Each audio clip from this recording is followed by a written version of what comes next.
The mahogany conference table gleamed under the law office's fluorescent lights as I signed my name with practice strokes across the final page. March 15th, 2024.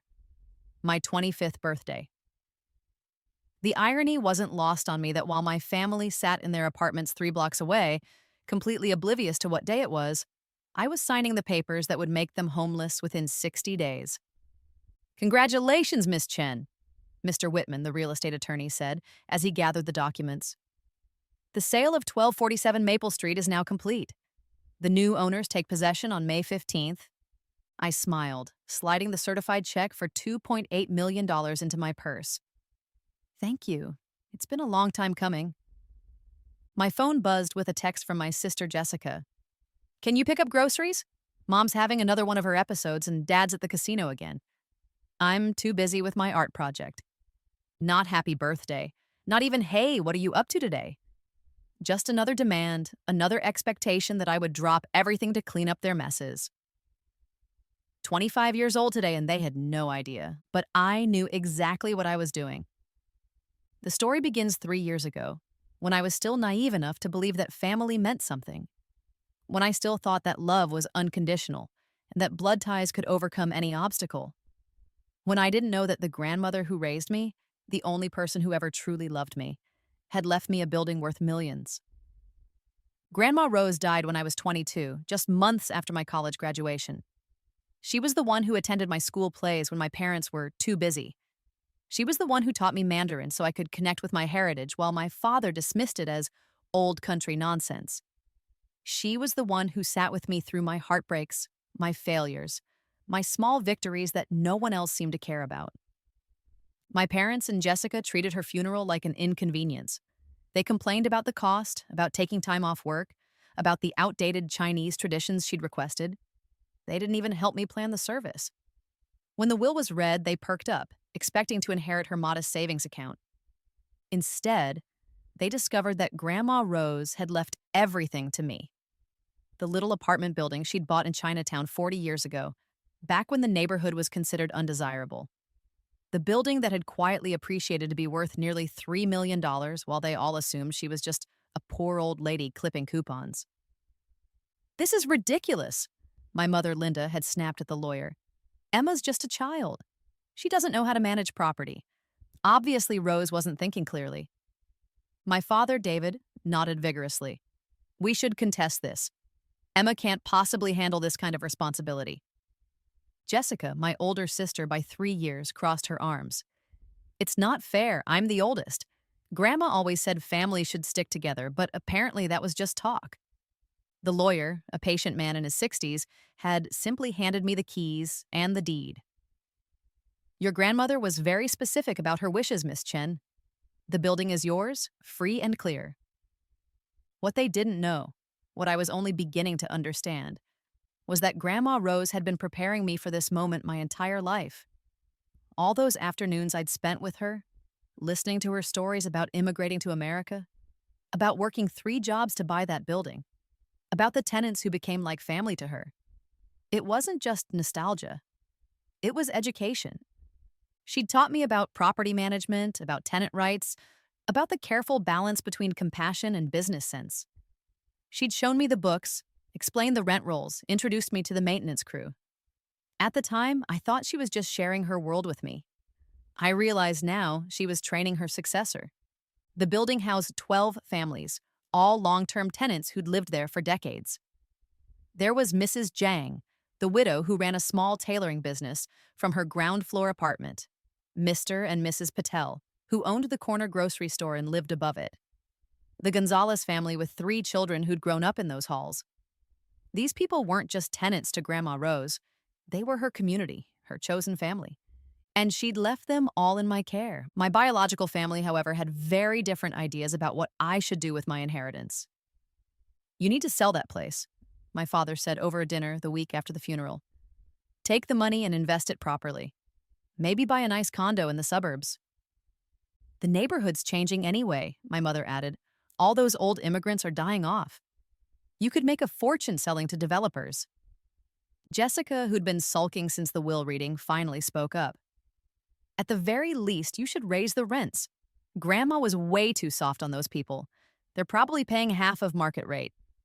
I'd tried to explain that Grandma Rose had kept the rents affordable intentionally, that these families had nowhere else to go, that the building was more than just an investment property. But they didn't want to hear it. "You're being naive, Emma," my mother said dismissively. "This is business, not charity." Over the following months, their pressure intensified. Every family gathering became an intervention about my poor financial decisions. They brought in financial advisors, real estate agents, even a therapist who specialized in decision-making anxiety. They were convinced that I was just too young and inexperienced to make the smart choice. But something else was happening during those months. Something they were too absorbed in their own agendas to notice. I was thriving. Managing the building gave me purpose in a way my corporate marketing job never had. I loved collecting rent from tenants who greeted me with genuine warmth, who asked about my life and remembered my birthday. I enjoyed coordinating repairs and improvements, seeing the building slowly modernize while maintaining its character. When Mrs. Zhang's arthritis made it hard for her to climb stairs, I arranged for a stair lift to be installed. When the Gonzalez family needed help with their oldest daughter's college applications, I connected them with scholarship resources. For the first time in my life, I felt truly needed and appreciated. But my family saw none of this. They saw only what they perceived as missed opportunities and poor judgment. The breaking point came last Christmas. I'd spent weeks planning a family dinner, cooking Grandma Rose's recipes, decorating the apartment I'd moved into in the building. I'd bought thoughtful gifts for everyone, including a beautiful vintage bracelet for Jessica that I'd found at an estate sale. They showed up 2 hours late. My father had been at the casino and lost track of time. My mother had been shopping and saw some amazing sales. Jessica had been at her boyfriend's house and forgot about dinner entirely. They ate quickly, barely touching the food I'd spent hours preparing, and then launched into another lecture about the building. "We found a developer who's interested," my father announced, pulling out his phone to show me photos of a gleaming high-rise. "He'll pay $4 million for the lot. Think about it, Emma. You could be set for life." "What about the tenants?" I asked. "They'll find other places," my mother said with a wave of her hand. "That's not your problem." Jessica, who'd spent the entire meal texting, finally looked up.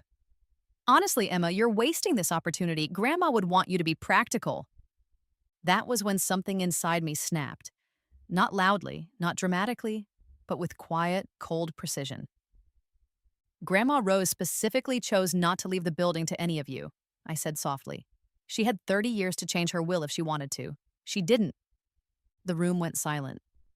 She left it to me because she knew I would honor her vision. Because she knew I would take care of the people she cared about. Because she knew that I was the only one who actually listened to her stories and understood what this building meant. My father's face reddened. "Don't you dare lecture us about family obligation, young lady. We're trying to help you here." "When?" I asked. "When have you ever helped me? When I was struggling to pay for college and working 3 jobs while Jessica got her art degree funded entirely by you. When I had pneumonia last year and couldn't get out of bed, and none of you even called to check on me? When I begged you to visit Grandma Rose more often in her final months because she was lonely and you said you were too busy." Jessica rolled her eyes. "God, Emma, you're so dramatic. We're family. We don't need to keep score." "You're right," I said, standing up from the table. "We don't need to keep score, but we also don't need to keep pretending." They left shortly after, taking their gifts but leaving mine behind. Jessica's vintage bracelet sat unopened on the coffee table for weeks before I finally donated it to charity. That night, I made 2 decisions that would change everything. First, I was going to stop trying to earn their love and approval. 22 years of effort had taught me that nothing I did would ever be enough, and I was exhausted from trying. Second, I was going to honor Grandma Rose's true wishes, not just the legal ones in her will, but the deeper ones she'd shared with me during our quiet afternoons together. She'd told me once about a conversation she'd had with a developer in the 1990s. He'd offered her twice what the building was worth, but she'd turned him down. "Why?" I'd asked. "Because money isn't the only kind of wealth, little one," she'd said. "This building is home to people who matter. Someday, when you're older, you'll understand that The most valuable thing you can own is the power to protect the people you love. At the time, I'd thought she was being sentimental. Now I understood she was being strategic. The turning point came exactly 1 year ago, on my 24th birthday. Like today, my family had forgotten entirely. I'd spent the morning dealing with a broken water heater in the building, coordinating with the repair team, and making sure all the affected tenants had alternative arrangements. By evening, I was exhausted but satisfied. The problem was solved and everyone was comfortable. I treated myself to dinner at a small restaurant in Chinatown, the kind of place Grandma Rose used to take me. I was eating alone, scrolling through social media where I watched friends and acquaintances celebrate their birthdays with parties and family gatherings when my phone rang. Emma, thank God. My mother's voice was frantic. You need to come home right now. There's been an emergency. My heart stopped. What happened? Is someone hurt? Jessica's apartment flooded. Her upstairs neighbor left a faucet running or something. Her paintings are ruined. Her furniture is destroyed. Everything is soaked. She needs a place to stay while the insurance sorts everything out. I sighed, recognizing the familiar pattern. Okay, I can help her find a hotel. Or maybe she can stay with you and Dad for a few weeks. That's not possible, my mother interrupted. Dad's been having back problems and needs quiet to recover. And you know how small our place is. But you have that whole building. Surely one of your tenants could move temporarily, or you could put her in a vacant unit. Mom, there are no vacant units, and I can't just displace a family because Jessica needs a place to crash. This is exactly what we've been talking about. My father's voice joined the call. Apparently, I was on speaker. You're prioritizing strangers over your own family. Jessica is your sister. She needs help. I'm happy to help her find a solution, I said carefully, but I'm not going to evict a tenant. You don't need to evict anyone. Jessica's voice came through, shaky with tears. Just ask someone if they could stay with relatives for a month or two. Offer them money or something. These people probably have huge extended families anyway. The casual racism in that statement hit me like a physical blow. These people have names, Jessica. They have lives and jobs and children in school. I'm not going to ask Mrs. Zhang to find somewhere else to live because your insurance claim is inconvenient. Fine, my mother snapped. Be selfish, but don't come crying to us when you need something. They hung up on me. I sat in that restaurant for another hour, finishing my dinner alone on my birthday, thinking about that conversation, about the assumption that I would drop everything to solve Jessica's problems, about the casual dismissal of my tenants as disposable, about the threat disguised as disappointment. That's when I realized something crucial. They didn't actually want to help me manage the building better. They wanted me to liquidate it so they could benefit from the proceeds. Every piece of advice they'd given me over the past 2 years had been designed to extract value from Grandma Rose's legacy, not preserve it. And more than that, they'd never actually been my family in any meaningful sense. They were simply people I was related to who showed up when they needed something and disappeared when I did. That night, I called my lawyer. I want to understand something, I told him. The building is mine, free and clear, correct? No liens, no encumbrances, no way for anyone to challenge my ownership. That's correct, Miss Chen. Your grandmother had excellent legal advice when she structured her estate. The building is yours to do with as you wish. And if I wanted to sell it, you could do so at any time. Given the neighborhood's appreciation, you'd likely get between 2.5 and 3 million in the current market. Who would typically buy a property like this? Well, you'd have several options. Other small landlords, investment companies, or developers looking to redevelop the lot. Given the location and zoning, a developer would probably pay the most. They could tear down the existing building and put up something much larger. I thanked him and hung up, my mind racing. Over the following weeks, I began researching the real estate market more seriously. I learned about cap rates and comparative market analyses. I studied zoning laws and development trends. I met with commercial real estate agents and got formal appraisals. What I discovered was both exciting and terrifying. My family was right about one thing. The building was worth significantly more than Grandma Rose had ever imagined, and the value was increasing rapidly as the neighborhood gentrified. But they were wrong about what I should do with that information. Instead of selling to the highest bidder, I began planning something more elegant. something that would honor Grandma Rose's legacy while finally freeing me from my family's emotional manipulation forever. I started by meeting individually with each of my tenants to understand their situations better. Mrs. Jang, it turned out, had been saving for years to buy her own place, but couldn't afford anything in the neighborhood anymore.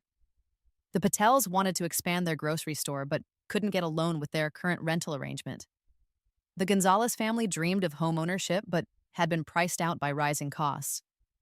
Each of them had roots in the community, relationships with neighbors, connections to local schools and businesses. They didn't want to leave, they just needed stability and the opportunity to build equity instead of paying rent forever. That's when I developed my plan. Using the building's appreciated value as collateral, I could restructure everything. I could sell individual units to tenants who wanted to buy, creating an affordable condo conversion. I could maintain the community Grandma Rose had built while giving people the chance to build real wealth. And I could do it all while ensuring my own financial security. But first, I needed to get my family completely out of the equation. I spent months consulting with lawyers, accountants, and real estate professionals. I learned about tenant rights, condo conversion laws, and cooperative ownership structures. I developed a detailed business plan that would benefit everyone, except the people who'd spent 2 years pressuring me to betray Grandma Rose's values. The plan was complex, but the core was simple. I would convert the building to condominiums and sell units to existing tenants at below-market prices, while retaining ownership of several units for rental income. The tenants would get affordable home ownership, I would maintain a steady income stream, and the community would be preserved. It was exactly what Grandma Rose would have wanted. But there was one problem. My family's constant interference was making it impossible to move forward. Every time I tried to have serious conversations with tenants about their long-term housing goals, my parents would corner me with new schemes to cash out. Every time I met with legal advisors, Jessica would call with some crisis that demanded my immediate attention. Every family gathering became an interrogation about my stubbornness and poor judgment. They were actively sabotaging my ability to fulfill Grandma Rose's vision, and they didn't even realize it. That's when I decided to let them think they'd won. The plan I hatched was worthy of Grandma Rose herself. Patient, strategic, and absolutely ruthless in its precision. I started by agreeing with them. "You know what?" I said at Easter dinner 6 months ago. "You're probably right about the building. Maybe I am being too sentimental." The change in the room's energy was immediate. My parents exchanged glances. Jessica actually smiled for the first time in months. "I'm so glad you're finally seeing reason," my mother said, reaching over to pat my hand. "It takes maturity to admit when you've made a mistake." "I've been talking to some developers," I continued, which was technically true. I had been gathering information. There might be an opportunity to sell later this year. What they didn't know was that I'd been using those months to quietly arrange something much more sophisticated. I'd found a buyer, a property management company that specialized in affordable housing preservation. They were willing to purchase the building for market value, with the understanding that I would immediately lease it back from them on a long-term basis. The tenants would have the security of protected rents, I would maintain management control, and I would have $2.8 million in liquid assets. It was a sale that preserved everything important while giving me complete financial independence. The beauty of the arrangement was that, legally, it was exactly what my family had been demanding. The building would be sold, I would receive a substantial payout, and they would finally be proven right about the financial opportunity. What they would only discover afterward was that the sale hadn't actually changed anything they cared about. The tenants would remain, the rents would stay affordable, and the community would continue exactly as before. The only difference would be that I would no longer own a building they could pressure me to liquidate.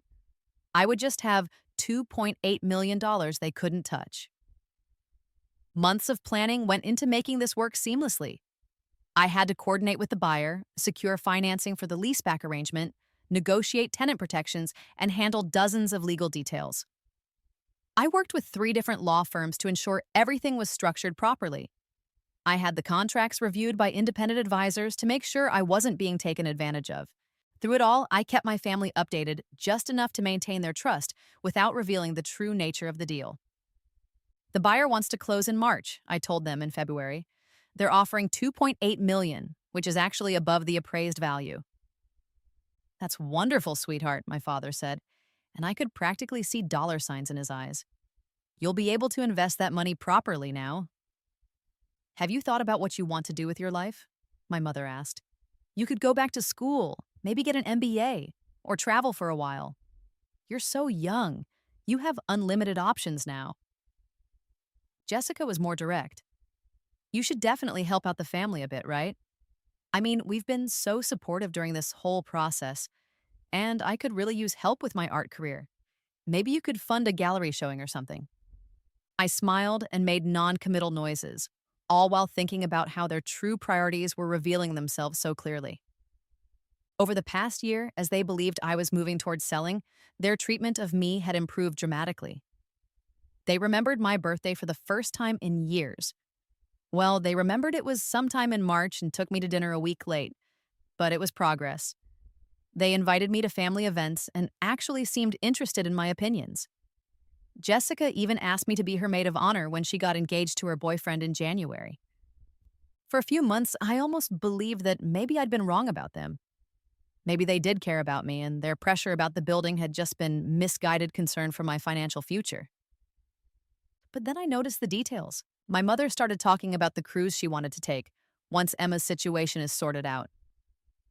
My father began researching investment properties, just in case Emma needs advice on what to do with her money.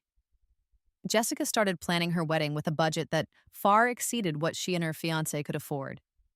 They weren't treating me better because they'd realized they loved me. They were treating me better because they expected to profit from my inheritance. The final confirmation came 3 weeks ago when I overheard a phone conversation between my parents. David, we need to be smart about this, my mother was saying. Emma's always been stubborn, but she's not stupid. If we push too hard for a direct loan, she'll get suspicious. I know, my father replied, but she owes us.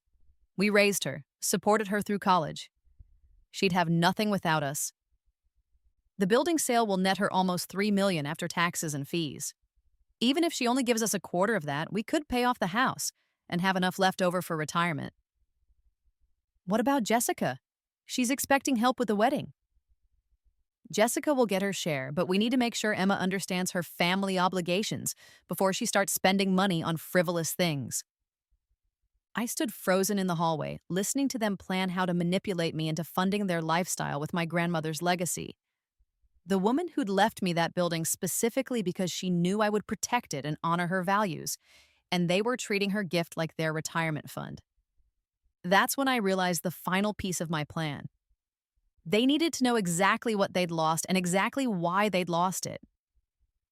This morning, my 25th birthday, I woke up to silence. No phone calls, no text messages, no acknowledgement that today was the anniversary of my birth.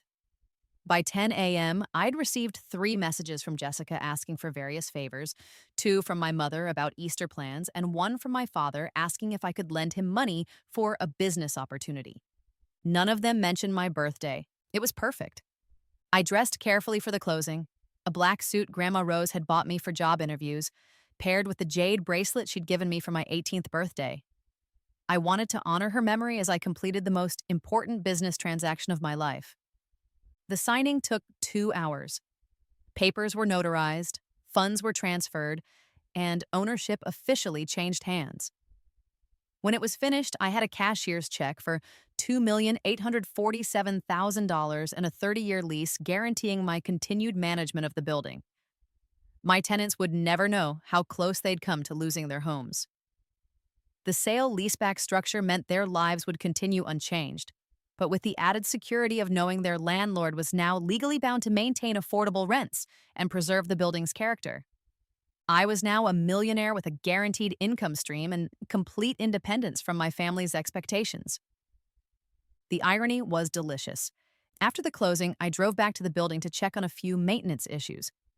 Mrs. Jang was waiting for me in the lobby, holding a small wrapped package.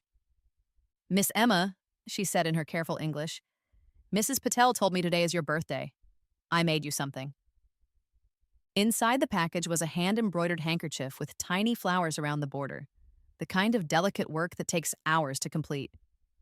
The card said, Thank you for being such a wonderful landlord and friend. Happy 25th birthday. Love, Mrs. Zhang. I had to excuse myself to the stairwell to cry. When I composed myself, I found similar gifts from three other tenants. The Gonzalez children had drawn me birthday cards. Mr. Patel had saved me a slice of cake from his daughter's birthday party last week. Because Miss Emma should have cake on her special day, too. Mrs. O'Brien from the third floor had knitted me a scarf. These people, strangers 3 years ago, had remembered my birthday when my own family had forgotten. That's when I knew it was time for the final act. I drove to my parents' house where I found them in the living room with Jessica and her fiancé, looking at wedding venues on Jessica's laptop.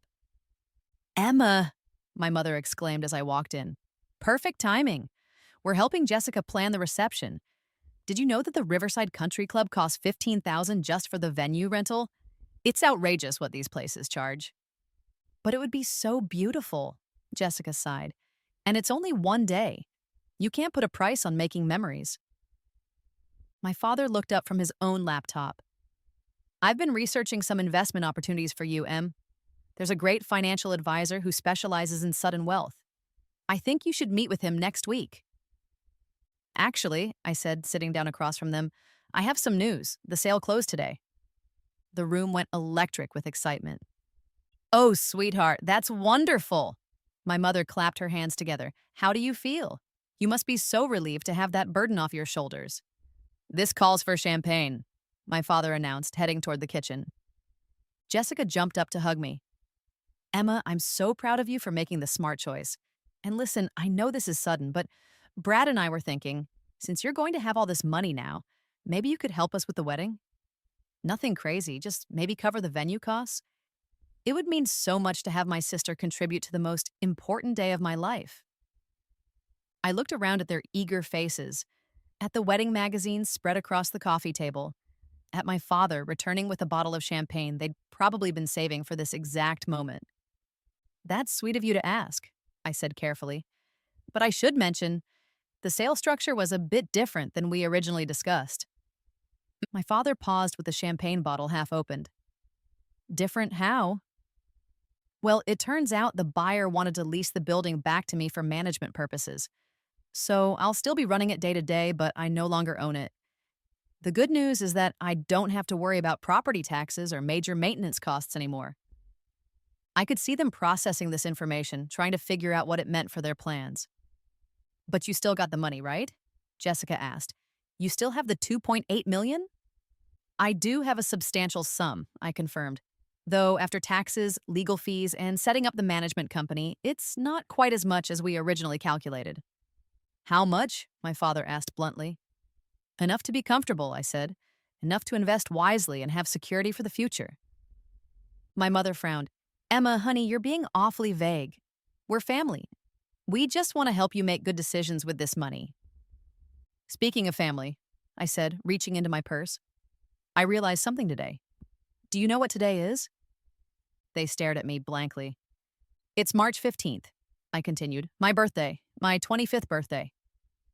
The silence that followed was deafening. Jessica's face went red. Oh my God, Emma, I'm so sorry.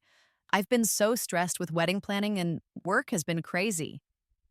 We feel terrible, my mother jumped in. You know how scattered we've been lately, but we can celebrate this weekend. We'll take you somewhere special. My father set down the champagne bottle. Of course we didn't forget your birthday, sweetheart. We were just waiting until the building sale was finalized so we could properly celebrate both occasions.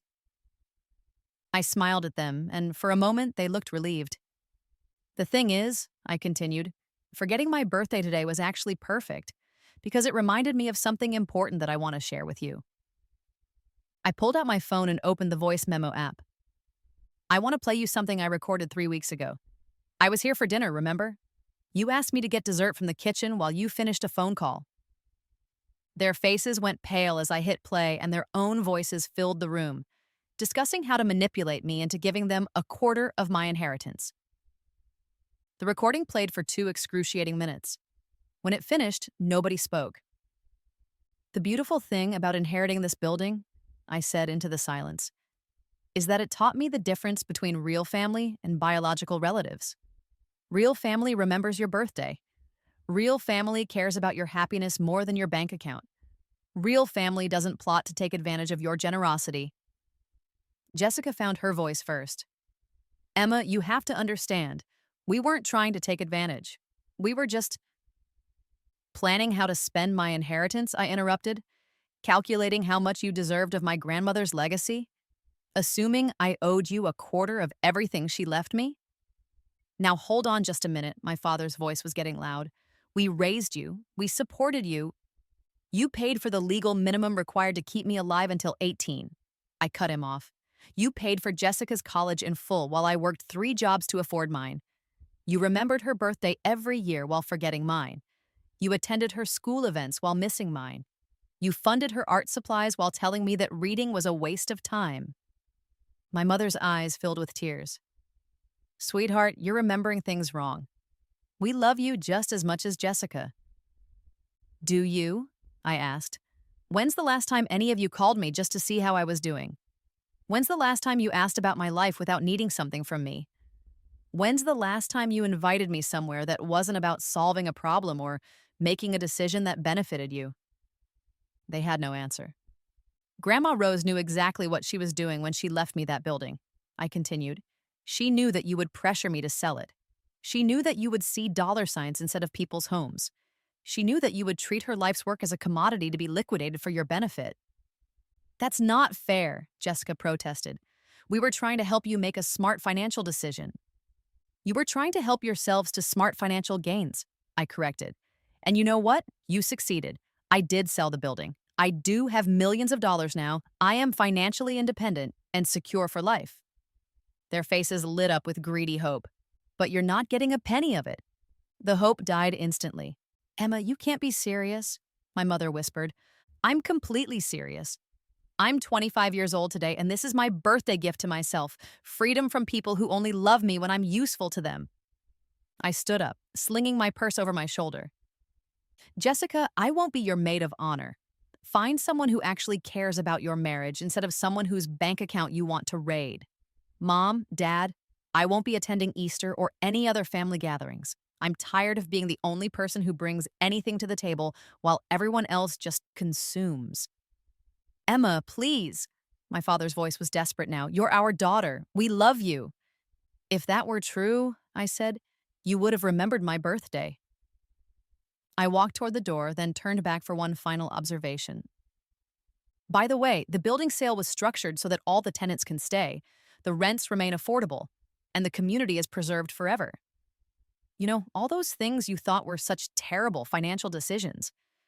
I found a way to honor Grandma Rose's values while becoming independently wealthy. I guess I'm not as naive as you thought. That was 6 hours ago.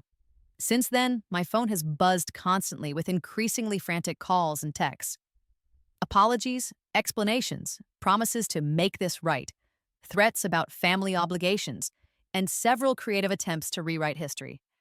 I've ignored them all. Instead, I drove to Grandma Rose's grave and sat with her for an hour, telling her about the sale, about the plan, about how her tenants are safe and how her building will remain a home for working families forever.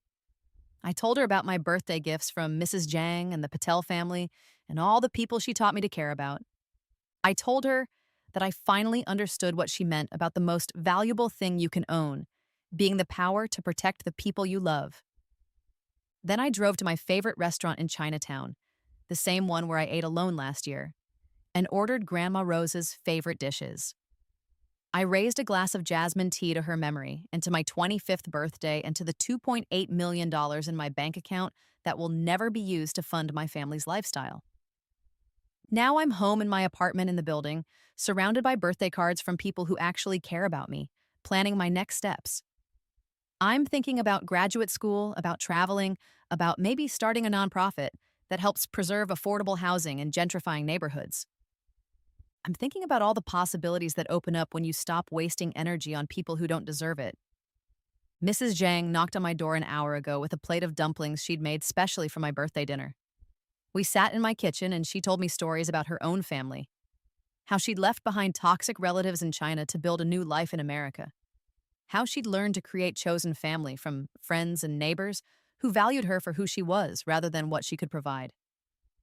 Family is not about blood, she said in her careful English. Family is about love without conditions, love without debts, love without keeping score. She's right, of course. Grandma Rose knew it. I'm finally learning it. My real family is sleeping peacefully in this building tonight, secure in their homes because I chose to honor love over money, community over profit, values over convenience. My real family remembered my birthday and celebrated with me.